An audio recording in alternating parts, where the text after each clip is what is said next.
समोर समोर समोर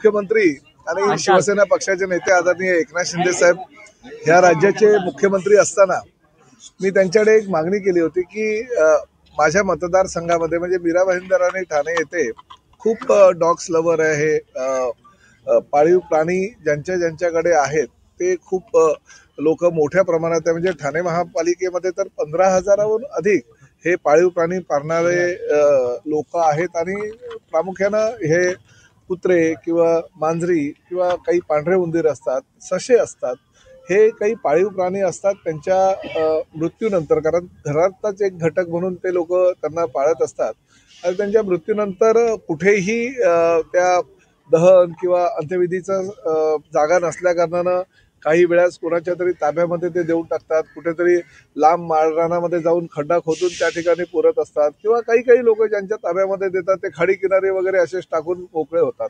त्यामुळे फार मोठ्या प्रमाणात सर्वसामान्य लोकांनाही त्याचा त्रास व्हायचा आणि जे प्राणीमित्र आहेत त्यांना तर अगदी त्या घरातल्या कुटुंबातील घटकाप्रमाणे ते त्याचा वापर करत असल्या कारणानं मनस्ताप व्हायचा आणि अशामुळे ह्या सोनाली सहगल आहेत त्या पाळीव प्राणी जे आहेत त्यांच्यावर प्रेम करणारे ही काही डॉग्स लवर आहेत।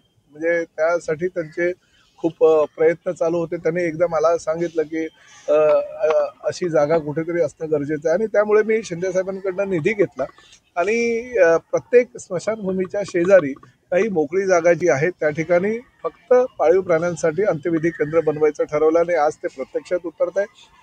ठाणे महानगरपालिकेमध्ये आज हे 545 स्क्वेअर मीटरच्या जागेवर अंदाजे 50 लाख रुपये खर्च करून पर्यावरणपूरक ही विद्युत दाहिनीची व्यवस्था आम्ही केलेली आहे। त्यामुळे ठाणे महापालिका क्षेत्रातीलच नव्हे तर आसपासच्या परिसरातील नागरिकांना त्याचा फायदा होणार आहे।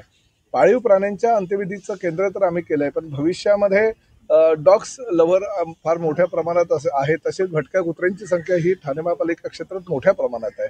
तर मी आयुक्तांना सूचना केलेली आहे की एक डॉग शेल्टर आपल्याला घोडबंदर रोडला लांब ज्या ठिकाणी मानवी वस्ती नसेल त्या ठिकाणी आपल्याला निर्माण करायचं आणि तशी ती जागेची पाहणी करतात। आणि त्याचबरोबर मुंबईला एक पेट गार्डन सुद्धा आहे, तर त्या मुंबईच्या पेट गार्डनच्या धर्तीवर फक्त पाळीव प्राण्यांसाठी एक पेट गार्डन ह्या महापालिका हद्दीमध्ये करण्याचा आमचा मानस आणि लवकरच त्याची घोषणा आम्ही करू आणि त्यासाठी निधीची उपलब्धता झालेली आहे। फक्त जागेची पाहणी अंतिम टप्प्यात असून ती लवकरच म्हणजे महिन्याभरामध्ये सुद्धा आम्ही त्याचं भूमिपूजन करू। त्यामुळे जे पाळीव प्राण्यांवर प्रेम करणारी ठाणे महापालिका क्षेत्रातील लोक आहेत त्याचा त्यांना खूप मोठ्या प्रमाणात फायदा होणार आहे आणि डॉग शेल्टर निर्माण झालं की सोनाली सहगल सारख्या ह्या काही संस्था आहेत त्यांनी सांगितलं की आम्हाला ट्रस्टी बनवा, म्हणजे आम्ही त्यांचं संरक्षण करू, त्यांना जे जे हवं आहे खायला प्यायला किंवा त्यांना काही आजार झाले तर त्याच्यावर इलाज जो करायचा असतो त्याची सुद्धा जबाबदारी आम्ही घेऊ।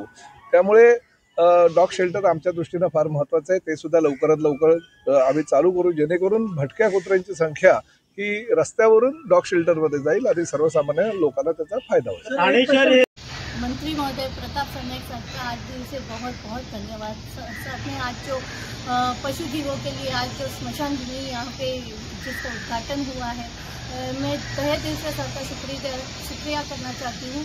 ये जो 2022 में हम लोग इस चीज़ के ऊपर हमारी चर्चा चल रही थी और मीरा भाईंदर में हमने इसकी नींव रखी थी कि सर हमें हमारे पशुओं के लिए कुछ इस तरह का प्रोविज़न चाहिए जहाँ पे उस जीव को मुक्ति मिले और उनके जीव का भी संस्कार हो। तो मीरा भाईंदर के बाद सर ने मीरा भाईंदर में बहुत ही अच्छा प्रकल्प किया और बहुत ही अच्छा वहाँ पे भी एक स्मशान भूमि खड़ा किया और तभी से हम फॉलो कर रहे थे कि सर हमारे थाना में भी ऐसा ही कुछ होना चाहिए हमारे पशु जीव के लिए।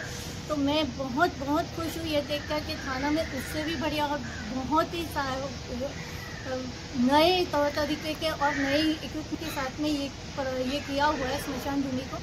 तो मैं सर को और सर को पूरे उम्मीद फाउंडेशन की ओर से और पूरे पशुजीव की ओर से मैं धन्यवाद करना चाहूँगी। मेरे सभी पशु प्रेमियों की ओर से मैं सर को धन्यवाद करना चाहूँगी।